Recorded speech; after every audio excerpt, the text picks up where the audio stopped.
பனைமரம் ஏன் முக்கியம்?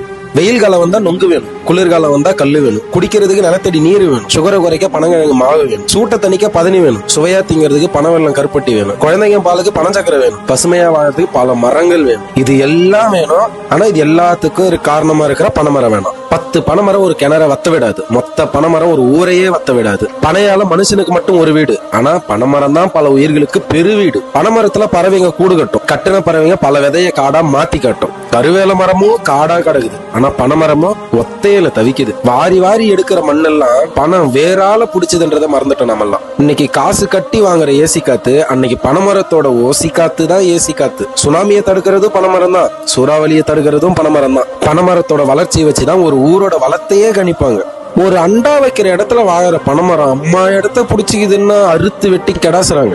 100க்கு மேல பயன் தர ஒரு மரத்தை சூளைக்கு வெறும் 100 ரூபாய்க்கு வெட்டுறது எவ்வளவு பெரிய பாவம் இல்ல?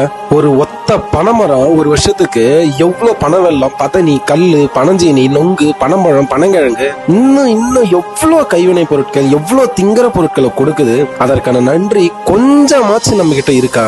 பாலைவனத்துல கூட வளர்ற பனைமரம் பாவம் இந்த தமிழ்நாட்டுல பட்டு போகுதுன்றது எவ்வளவு அவமானம். அடுத்த தலைமுறை சாக போகுதுன்றத புரிஞ்சு பனைமரம் வெறும் மரம் மட்டும் இல்ல, அது இயற்கையை கொடுத்த வரம்னு உணர்ந்து அனைவரும் சீராக்குடன் பனைமரம் நடுவோம்.